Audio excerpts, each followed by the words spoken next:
Hi, this is Clint Davis, and this is going to be my final presentation for my personal and social ethics class.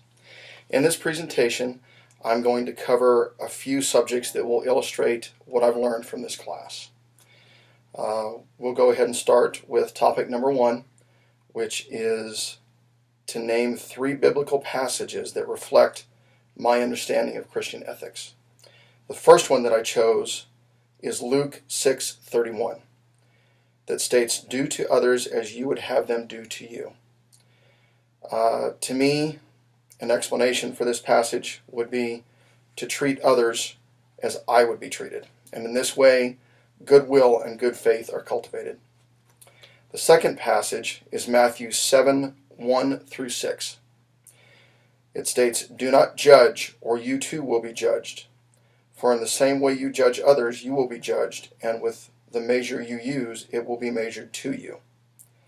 Why do you look at the speck of sawdust in your brother's eye and pay no attention to the plank in your own eye?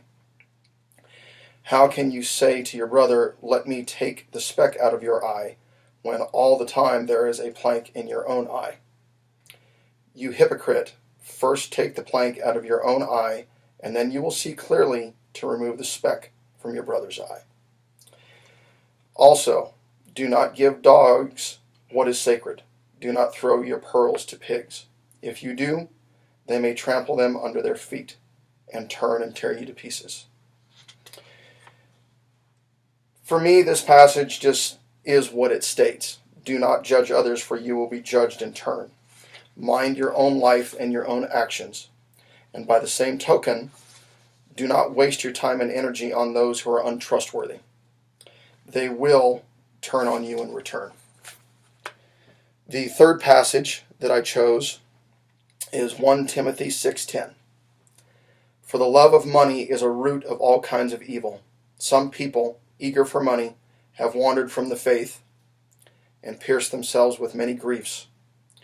To me, this passage means do not forsake faith in God and love of your neighbor for money and materialism. The next subject is to name 3 ethical issues into which I feel I gained additional insight from the course, and an explanation of each issue. The first one is natural law. Per Scott B. Ray, from our text, he says, first, it refers to general, objective, and widely shared moral values that are not specifically tied to the special revelation of Scripture. And to me, what this means is basically it doesn't take Scripture for innate goodness to come out in people. There is much debate over this. I have to say I've seen both. I've seen people that were reformed by Scripture. I've also seen people that were not particularly religious that I've known in my life, who were good in spite of the fact that they practically had never read the Bible. So I've seen both, and this helped me gain a little bit of additional insight into that. The next issue is making ethical decisions. Per Scott Ray, an ethical dilemma is a conflict between 2 or more value or virtue-driven interests. An example of this would be business ethics. The example used by Scott Ray is stopping patent violators.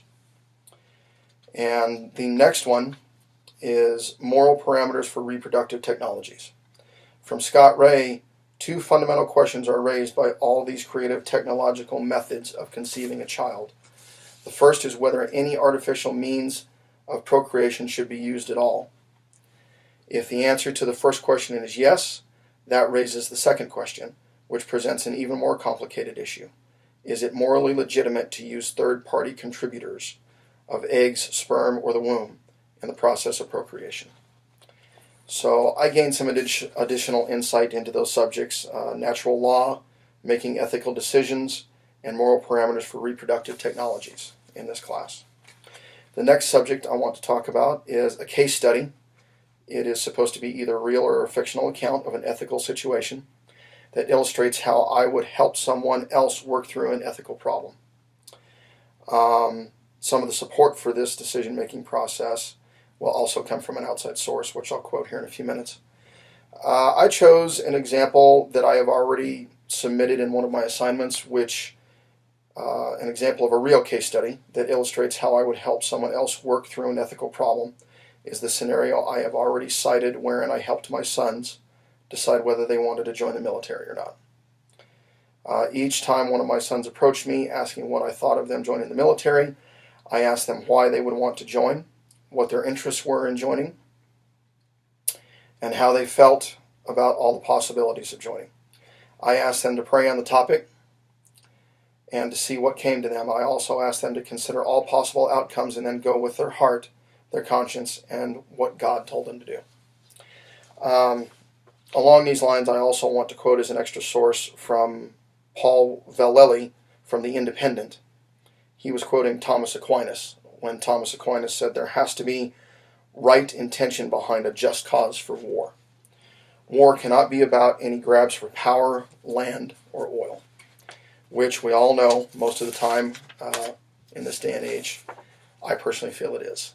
So, I also want to talk about a description of at least one ethical topic where I feel undecided. This topic is on the topic of business ethics, in particular, how I would handle the patent violator scenario. On one hand, lying and stealing is not ethical, even if it is against other liars and thieves. Sinking to their level in order to get your patents back means you are just like the thieves who stole your patents in the first place. On the other hand, they lied and stole from you. Is it still stealing if you are taking your own designs back? A description of why I feel undecided and what further information I would need to make my decision would be this. I would need to know more about what was stolen, how it was stolen, and what was at stake. Specifically, how it was stolen, because the fact is, if I could stop further designs from being stolen, then I would accomplish damage control and stop further theft.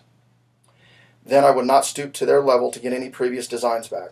I would just move forward with new designs and not sacrifice my integrity by trying to steal the patents and the designs back. Because the fact of the matter is, I could steal those designs back, but what happens in the next situation where designs are stolen again?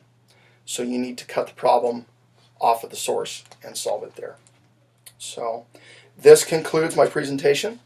I do have a PowerPoint I am submitting. I have learned a lot from this class. I've enjoyed it very much. I look forward to moving on with what I have learned. Thank you.